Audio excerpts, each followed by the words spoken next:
Welcome back, everyone. Today we are doing a Bonefish 101 here in the Bahamas. We are going to be walking on a flat, super shallow water, teach you how to better catch bonefish here in the Bahamas. So come along and we will show you some tips and tricks on how to be better at bone fishing.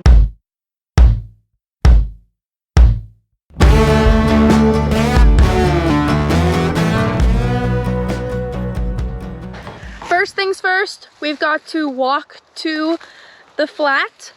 We are walking through this bush. Flat is over past those trees. I'm gonna turn it over to Jake for a second to give you some bonefish facts. Hey guys, Jake here. So bonefish are the 7th fastest fish in the sea. On top of having great eyesight and a great sense of smell, they can feel things in the water around them, so you got to be really sneaky when trying to catch them. They live in water from less than a foot up to 200 feet deep, but spend most of their time in water less than 3 feet deep feeding on crabs, shrimp, small fish, and worms. So hopefully today we can find a few to show you and give you a few tips on how to catch more fish. When fishing for bonefish, anything from an 8 to a 9 weight fly rod will cover your bases. An 8 weight is most standard, but on a day where it's a little bit more windy, you might want to use a 9 weight to help you get through the wind. When it comes to flies, these smaller flies, crabs, shrimp, anything like that, can probably give you what you need. When it comes to leaders, I like to fish at minimum 12-pound leader. You know, obviously it changes based on the fish that you're fishing to, how smart they are. But I think anything below 12-pound, you just end up fighting the fish too long and breaking it off, or letting it get eaten by a shark, or tiring it out so much that it just dies. So I like to fish at least 12-pound. A lot of times 16-pound is the go-to. And connecting those leaders together with your line-to-line knot of choice. And then when it comes down to the fly, we prefer to tie a loop knot, which gives the fly more range of motion, but any knot that you prefer will work. For the reel, a matching 8 or 9 weight reel is what you want, and you want the reel to hold 150 plus yards of backing for these bigger fish that make big long runs. When it comes to walking a flat, it's important that you try and put the sun behind you so that you can see, otherwise you'll be looking into a glare, and walking quietly but fast enough so you can catch up to a moving fish. So come with us and we'll show you how it's done. When I start walking a flat, I like to take a look at my surroundings to see how shallow the water is, what the clouds are going to be doing, and any areas of potential feed marks where the fish were. Look around for off-colored water, wakes on the surface, dark circles on the bottom, or flickering tails on the surface to show you some areas where the fish might have been or are currently feeding. When you go to cast at a fish on foot, your shots are probably going to be less than 50 feet, so it's important to cut down the number of false casts you make. Here you can see I do 1, 2, 3 and shoot. This keeps your line out of the air because those fish can see the line flying through the air. Similar to trout fishing, if you've got some current in the water or on the surface from the wind, you can use that current to help get your fly into position. So always keep an eye on the wind, not only for your cast, but also for your presentation. The type of fly you're fishing will dictate your presentation. As you can see here, I'm doing long, slow drags.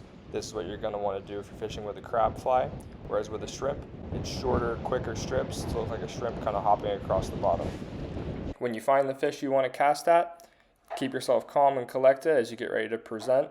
Again, cut down those false casts and make sure that you have the fish looking in a direction where you can actually put the fly in front of it, not over the top of its back. Once that fly hits the water, it's short, small strips, and as soon as that fish eats it, it's a long strip set. And once that fish is hooked, keep that line in your hands so you don't get too much slack and lose the fish. Use your stripping hand to let that line clear, and as soon as that line gets to the rod, let that fish run. Make sure your drag is loose enough so you can take off. Once he's off and running, celebrate with your friends. We're hooked up. Nice fish. Woo! Nice bonefish.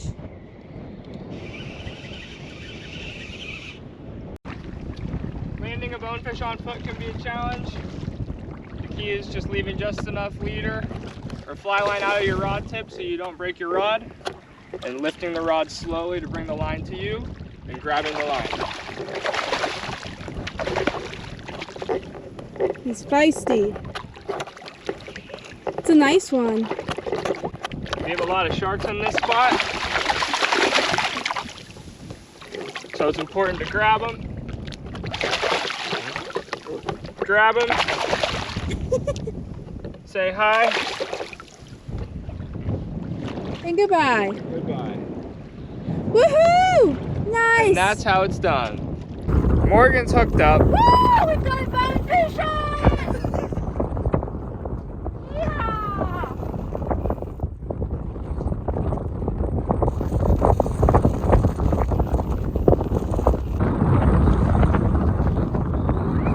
First try.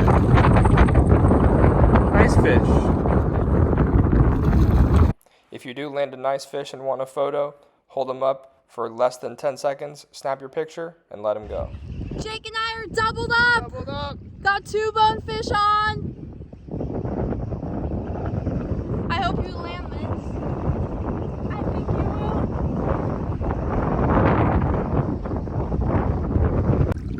Doubled up! Thank you all so much for watching. We hope the video was helpful. Leave us a comment if you guys have any questions about this video or suggestions for future videos. Always keep them wet. Please like and subscribe, and we'll see you next time. Oh! What are you doing? Why is he swimming sideways or flying sideways like that? What the heck is he doing?